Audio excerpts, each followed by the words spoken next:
I'm good. How are you? Good. Good. Okay, if anyone has questions for Coach, you can go ahead and raise your hands.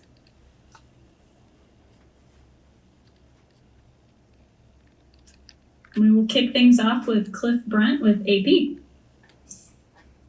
Coach, just what stood out about your early dealings with George Hill in terms of just his acumen and his preparedness and his ability to perhaps lead the other guys? I mean, the words you chose were appropriate. He's got acumen and he's got preparedness for sure. He's a great example. He's very verbal and active with the guys in his own way, very subtly. But his main source of leadership is the way that he goes about his business. He practices really, really hard. He doesn't take a rep off. When we're walking through something, he's full engagement. And he's kind of a walking example of a professional that has great practice habits. And that's the type of environment that we're trying to teach and that our players are trying to learn, the ones that are younger in their career. And they have somebody that is a great example of that in George. He's been a great influence so far. Next, we have Paris Lawson with OKCThunder.com. Hey, Coach. A lot of you and a lot of the players we've been able to speak to have been very complimentary of the young guys, both returning and new, about how they're approaching training camp, and they're very hungry and ready to work hard. As a coach, what's it like for you to have a group that is really chomping at the bit, ready to prove themselves and take advantage of kind of this opportunity and clean slate ahead of them? Yeah, I want to be careful not to even make it young guys and older veteran guys. One thing that we talk about a little bit is definition of leadership that we're going to use is that the leader is the person doing the right thing. And so George Hill has done a great job leading, but the main reason is because he's doing the right thing. And when you define leadership like that, it's accessible to everyone. And so we've gotten great moments of leadership out of everybody in the gym. When a rookie player, shows up, Josh Hall, and he's, making great eye contact and paying attention during every drill, he's leading in that particular moment. And so we've got a gym full of guys that are hungry and that are trying to get it right. And, that goes from, our most veteran players all the way to our guys that are just joining the team. Thanks, Coach. Next, we have Joe Masato with the Oklahoman. Yeah, Mark, can you tell us a little bit more about Josh Hall and Moses Brown, the two guys? You guys signed a two-way contracts today. Yeah, we're excited about them. They're intriguing players. Moses obviously has a little bit of experience. Josh does not, but two guys, again, like the rest of our group, really eager to learn. Both have great size for position. Both are very rangy athletically. So, a lot of raw tools there.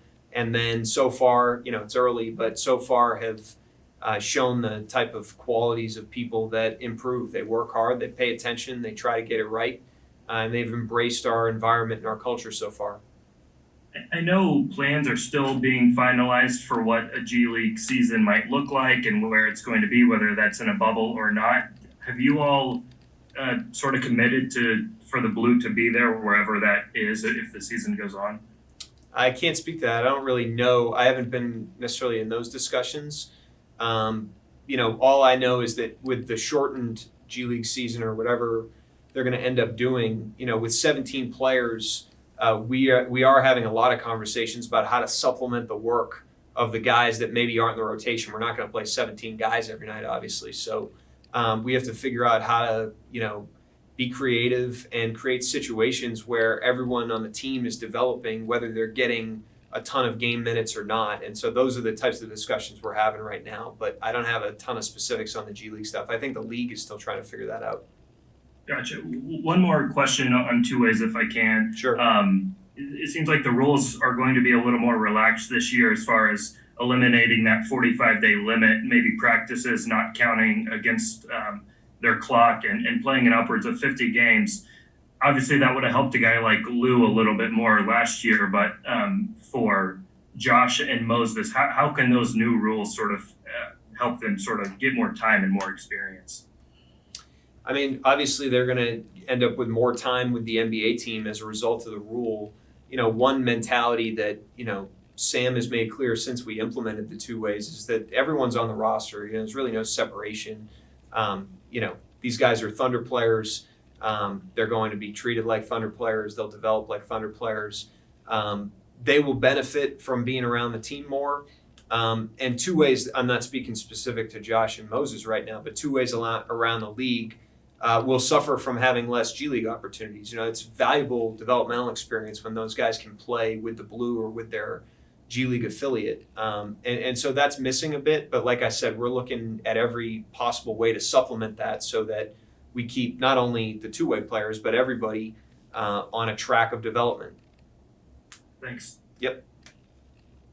Next, we have Andrew Schlecht with Down to Done. Hey, Coach, I know that Pokuševski kind of has an unusual offensive game for his size, but on the defensive end, do you have any feel for the type of players that he'll guard, like wings or bigs? Do you have any feel for that? Most of his practice reps have been on wings so far.